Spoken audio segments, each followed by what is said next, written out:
আচার পছন্দ করে না এমন কোনো মানুষ পৃথিবীতে আছে কিনা আমার জানা নেই। তাও যদি আবার হয় পাকা বড়ইয়ের টক মিষ্টি ঝাল আচার। আসসালামু আলাইকুম এভরিওয়ান, সবাই কেমন আছেন? আশা করছি সবাই অনেক অনেক বেশি ভালো আছেন। আজকে আমি নিয়ে এসেছি দারুণ মজার টক মিষ্টি ঝাল বড়ইয়ের আচার, যেটা একবার খেলে বারবার খেতে মন চাইবে। খুব সহজ উপায়ে ঘরেই বানানো যাবে এই লোভনীয় আচার। চলুন আর দেরি না করে মূল ভিডিওতে যাওয়া যাক। আমি কিভাবে আচারটি বানাচ্ছি। আচারটি বানানোর জন্য এখানে আমি পাকা এবং আধা পাকা দুই রকমেরই কিন্তু বড়ই নিয়ে নিয়েছি। এটা কিন্তু পুরোটা শুকনো না, শুকনো বড়ই হলে আরও বেশি ভালো হয়, আচারটা আরও বেশি কালারফুল হয়। বড়ইগুলোকে খুব ভালো মতো পানিতে ধুয়ে নিয়ে বোটা ছাড়িয়ে নিয়েছি। চলে যাচ্ছি চুলায়। চুলাতে একটা প্যান বসিয়ে দিয়ে এখানে আমি বড়ইগুলোকে দিয়ে নিলাম। তারপর এখানে দিয়ে দিচ্ছি আমি স্বাদ মতো লবণ। তার সাথে এখানে দিয়ে দিচ্ছি হাফ চা চামচ লাল মরিচের গুঁড়া, হাফ চা চামচ হলুদ গুঁড়া, আর সাথে দিয়ে দিচ্ছি আদা রসুন এবং জিরা বাটা। তার সাথে দিয়ে দিচ্ছি পানি, যেহেতু এই বড়িটাকে সিদ্ধ করে নিতে হবে এই জন্য তো কিছুটা পানি দিতেই হবে। তো পানিটা দিয়ে নেওয়ার পর একটা খুন্তির সাহায্যে এগুলোকে খুব ভালো মতো একটু উপর নিচ করে নিয়ে নিচ্ছি। আর এই মাঝেই কিন্তু আমি চুলার জালটাকে অন করে দিয়েছি। এ পর্যায়ে আমি চুলার আঁচটাকে হাই হিটে রেখেছি।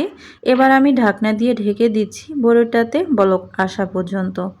তো দেখতে পাচ্ছেন বন্ধুরা, বড়িগুলোতে কিন্তু খুব সুন্দর মতো বলক চলে এসেছে। আর দেখতেই পাচ্ছেন যেগুলো পাকা সেগুলো কিন্তু ফেটেও গিয়েছে। তো এরকমভাবে কিন্তু আমি নেড়েচেড়ে নিয়ে এই বড়িগুলোকে খুব সুন্দর মতো সিদ্ধ করে নিয়ে নেব, যেন সবগুলো বড়ই বিচি থেকে আলাদা হয়ে যায়, এমনটি করতে হবে। তো সিদ্ধ যখন হয়ে গিয়েছে, তো পানি পানি থাকতে আমি একটা ঘুটনি নিয়ে চলে এসেছি। চাইলে আপনারা কাঠের ঘুটনি অথবা বাঁশের ঘুটনি যে যেরকম পছন্দ করেন ঠিক সেই রকমভাবে এটা করে নেবেন, এতে কোনো সমস্যা নেই।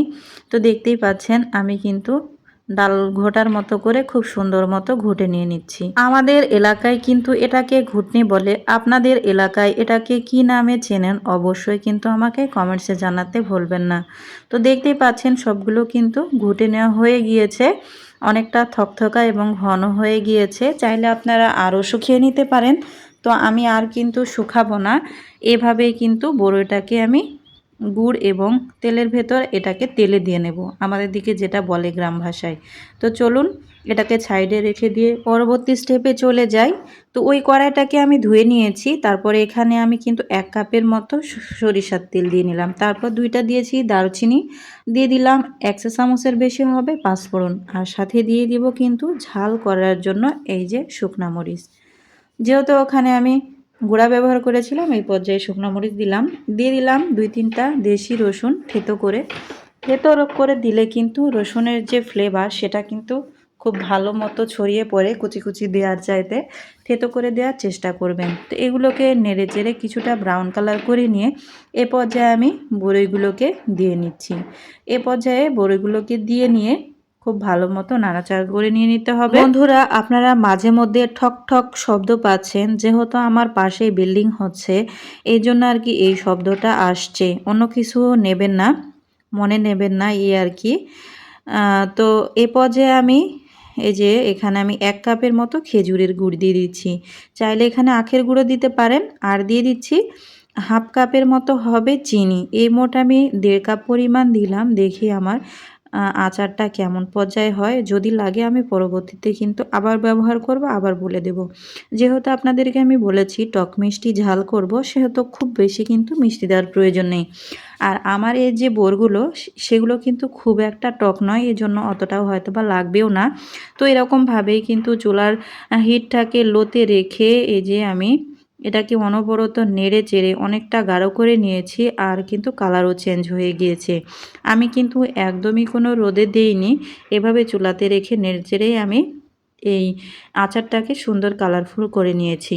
আচারটা যেন সারা বছর ভালো থাকে এই জন্য এখানে আমি 1 টেবিল চামচের মতো ভিনেগার ব্যবহার করলাম। এই পর্যায়ে ভিনেগার ব্যবহার করবেন, তাহলে কিন্তু আচারে আর ছাতা ভাবটা আসবে না, যাকে ফাঙ্গাস বলে। আমাদের এলাকায় ছাতা বলে, এজন্য ছাতা বললাম। আর বইয়ের ভাষায় কিন্তু ফাঙ্গাস। তো এই ফাঙ্গাসটা কিন্তু আর পড়বে না। তো আচারটা নামানোর আগে আমি একটা মশলা রেডি করে নিয়েছিলাম। আমার বহু ভিডিওতে কিন্তু এই আচারের মশলা করার ভিডিও দিয়েছি। তারপর আমি এখানে বলে দিচ্ছি এই আচারে আমি কি কি ব্যবহার করেছি।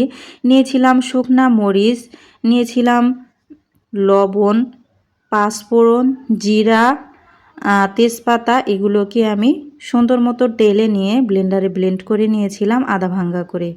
তো এই মশলাটা যখন ব্যবহার করবেন তখন আচারের টেস্টটা কিন্তু 4 গুণ বেড়ে যাবে। খেতে এত বেশি টেস্টি হবে যে আপনারা মুখে দিলেই চমকে যাবেন যে কি খেলাম।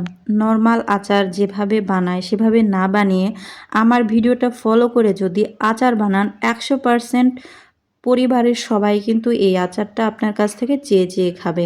তো আচারটা বানানো আমার কমপ্লিট। আমি কিন্তু একদমই রোদে দিইনি, চুলাতে নেড়ে চেড়েই আমি কিন্তু পুরো আচারটাকে বানিয়ে আছি। আর কতটা দেখেন কালারফুল হয়েছে, এতটা সুন্দর হয়েছে, আর খেতেও কিন্তু ভীষণ লোভনীয়।